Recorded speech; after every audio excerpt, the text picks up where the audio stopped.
ಅವರಿಗೆ ಸಿದ್ಧಗಂಗಾ ಮಠದಿಂದ ಭಕ್ತಿ ಸಮರ್ಪಣೆ ಗೌರವ ಸಮರ್ಪಣೆಯಾಗಿದೆ. ಇದೀಗ ವಂದನಾರ್ಪಣೆ ಗೆಳೆಯ ರೇಣುಕೊಪ್ಪ ಅವರಿಂದ. ಪರಮ ಪೂಜ್ಯ ಡಾಕ್ಟರ್ ಶ್ರೀ ಶ್ರೀ ಶಿವಕುಮಾರ ಮಹಾಸ್ವಾಮೀಜಿಯವರ 115ನೇ ಜಯಂತಿ ಹಾಗೂ ಗುರುವಂದನಾ ಮಹೋತ್ಸವದ ದಿವ್ಯ ನೇತೃತ್ವವನ್ನು ವಹಿಸಿದ ಶ್ರೀಮನ್ನಿರಂಜನ ಪ್ರಣವ ಸ್ವರೂಪಿ ಪರಮ ಪೂಜ್ಯ ಶ್ರೀ ಶ್ರೀ ಸಿದ್ಧಲಿಂಗ ಮಹಾಸ್ವಾಮೀಜಿಯವರಿಗೆ ಕಾರ್ಯಕ್ರಮದ ಪರವಾಗಿ ಭಕ್ತಿಪೂರ್ವಕವಾದ ಪ್ರಣಾಮಗಳನ್ನು ಸಮರ್ಪಿಸುತ್ತೇನೆ. ಇದೇ ಕಾರ್ಯಕ್ರಮದಲ್ಲಿ ದಿವ್ಯ ಸಾನ್ನಿಧ್ಯವನ್ನು ವಹಿಸಿ ಆಶೀರ್ವಚನವನ್ನು ದಯಪಾಲಿಸಿದ ಪರಮ ಪೂಜ್ಯ ಜಗದ್ಗುರು ಶ್ರೀ ಶ್ರೀ ಶಿವರಾತ್ರಿ ದೇಶಿಕೇಂದ್ರ ಮಹಾಸ್ವಾಮೀಜಿಯವರು ಸುತ್ತೂರು ವೀರಸಿಂಹಾಸನ ಮಠ ಮೈಸೂರು ಇವರಿಗೆ ಶ್ರೀಮಠದ ಪರವಾಗಿ ಎಲ್ಲ ಭಕ್ತವೃಂದದ ಪರವಾಗಿ ಭಕ್ತಿಪೂರ್ವಕವಾದ ಪ್ರಣಾಮಗಳನ್ನು ಸಮರ್ಪಿಸುತ್ತೇನೆ. ಕಾರ್ಯಕ್ರಮವನ್ನು ಉದ್ಘಾಟಿಸಿ ಕಾರ್ಯಕ್ರಮವನ್ನು ನಡೆಸಿಕೊಟ್ಟಂತಹ ಸನ್ಮಾನ್ಯ ಶ್ರೀ ಅಮಿತ್ ಶಾಜಿಯವರಿಗೆ, ಗೃಹ ಹಾಗೂ ಸಹಕಾರ ಇಲಾಖೆ ಸಚಿವರು, ಭಾರತ ಸರ್ಕಾರ ಇವರಿಗೆ ಶ್ರೀಮಠದ ಪರವಾಗಿ ಭಕ್ತಿಪೂರ್ವಕವಾದ ಪ್ರಣಾಮಗಳನ್ನು ಅರ್ಪಿಸುತ್ತೇನೆ. ಸಮಾರಂಭದ ಘನ ಅಧ್ಯಕ್ಷತೆಯನ್ನು ವಹಿಸಿದ ಈ ನಾಡಿನ ಜನನಾಯಕ ಸನ್ಮಾನ್ಯ ಶ್ರೀ BS ಯಡಿಯೂರಪ್ಪನವರಿಗೆ ಭಕ್ತಿಪೂರ್ವಕವಾದ ಪ್ರಣಾಮಗಳನ್ನು ಸಮರ್ಪಿಸುತ್ತೇನೆ. ನುಡಿ ನಮನವನ್ನು ಸಲ್ಲಿಸಿದಂಥ ಸನ್ಮಾನ್ಯ ಶ್ರೀ ಬಸವರಾಜ ಬೊಮ್ಮಾಯಿ ಅವರಿಗೆ, ಮಾನ್ಯ ಮುಖ್ಯಮಂತ್ರಿಗಳು ಕರ್ನಾಟಕ ಸರ್ಕಾರ ಇವರಿಗೆ ಭಕ್ತಿಪೂರ್ವಕವಾದ ಪ್ರಣಾಮಗಳನ್ನು ಸಮರ್ಪಿಸುತ್ತೇನೆ. ಭಗವಂತ ಖೂಬಾರ್ ಅವರು, ಹಾಗೆ ಸನ್ಮಾನ್ಯ ಶ್ರೀ ಪ್ರಹ್ಲಾದ್ ಜೋಶಿಯವರು ಹಾಗೂ ನಾರಾಯಣ ಸ್ವಾಮಿಯವರು ಇವರೆಲ್ಲರಿಗೂ ಭಕ್ತಿಪೂರ್ವಕವಾದ ಪ್ರಣಾಮಗಳನ್ನು ಸಮರ್ಪಿಸಿದ್ದಾರೆ.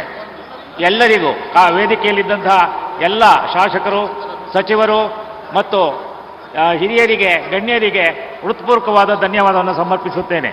ಎಲ್ಲ ಭಕ್ತ ಮಹಾಶಯರಿಗೆ, ಮಠಮಾನ್ಯಗಳ ಪೀಠಾಧಿಪತಿಗಳಿಗೆ, ಇಲ್ಲಿಗೆ ಆಗಮಿಸಿರ್ತಕ್ಕಂಥ ಹರಗುರು ಚರಮೂರ್ತಿಗಳಿಗೆ, ಮಾಧ್ಯಮದ ಮಿತ್ರರಿಗೆ ಎಲ್ಲರಿಗೂ ಭಕ್ತಿಪೂರ್ವಕವಾದ ಪ್ರಣಾಮಗಳನ್ನು ಸಮರ್ಪಿಸುತ್ತೇವೆ.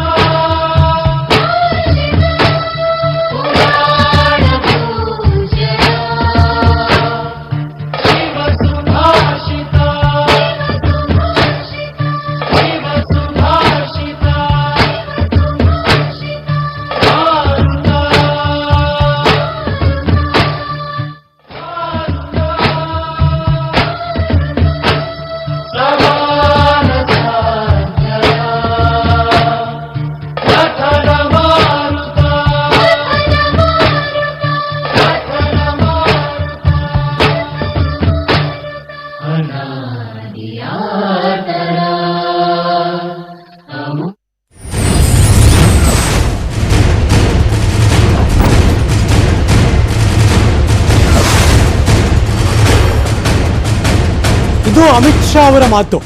ಸಿದ್ಧಗಂಗಾ ಕ್ಷೇತ್ರಕ್ಕೆ ಬಂದಿರೋ ಜಯಂತ್ಯೋತ್ಸವದ ಕಾರ್ಯಕ್ರಮದಲ್ಲಿ ತಮ್ಮ ಅನಿಸಿಕೆಯನ್ನು ಹಂಚಿಕೊಳ್ತಾ ಇದ್ರು. ಈ ಕ್ಷೇತ್ರಕ್ಕೆ ಬಂದಿರೋದು ನನಗೆ ಬಹಳ ಖುಷಿಯಾಗಿದೆ. ಶ್ರೀಗಳ ಆಶೀರ್ವಾದ ಇಡೀ ದೇಶದ ಮೇಲೆ ಇರುತ್ತೆ ಅನ್ನೋದನ್ನು ಕೂಡ ಹೇಳಿದ್ರು. ಶ್ರೀಗಳ ಜಯಂತ್ಯೋತ್ಸವದಲ್ಲಿ ಅಮಿತ್ ಶಾ ಅವರ ಮಾತಿದೆ.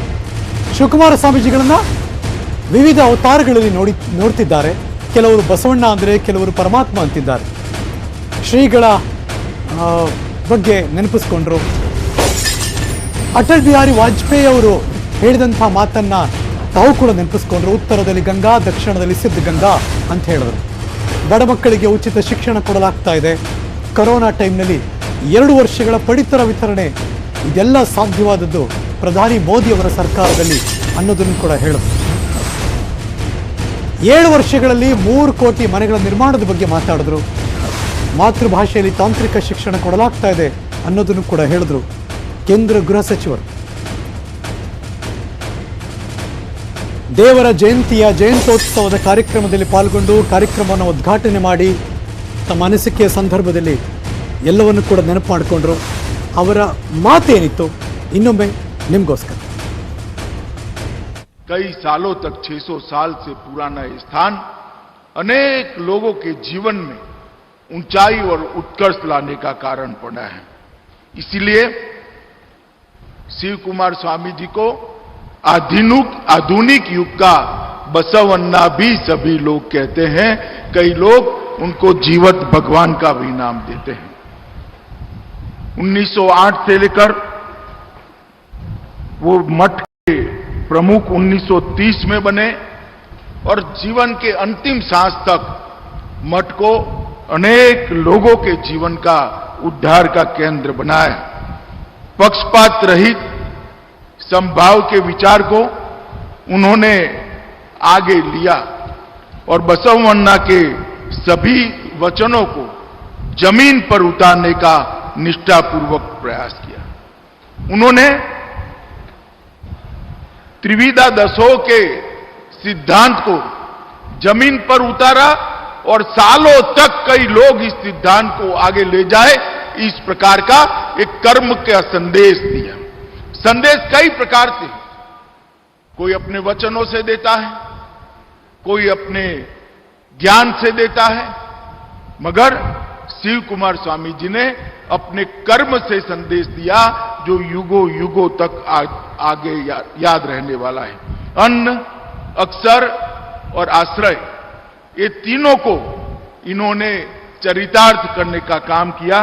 यहां पर मठ के अंदर जो भी आता है वो कभी भूखा वापिस नहीं जाता है।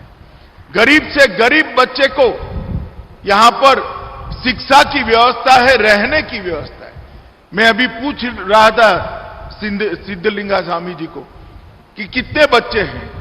10,000 से ज्यादा समाज के हर वर्ग के गरीब बच्चे अपने जीवन को ज्ञान से प्रकाशित करने का काम ये मठ के तत्वाधान में कर रहे हैं। अन्न, अक्षर और आश्रय, विद्या का दान करना और यहां रहने की सुविधा भी करना, ये सिद्धांत को मोदी जी ने भी भारतीय जनता पार्टी की सरकार के कर्तृत्व में जमीन पर उतारा है। कोरोना काल में लगभग 80 करोड़ लोगों को 2 साल तक प्रति व्यक्ति 5 किलो अनाज फ्री ऑफ कॉस्ट देने का काम भारतीय जनता पार्टी की नरेंद्र मोदी सरकार ने किया है।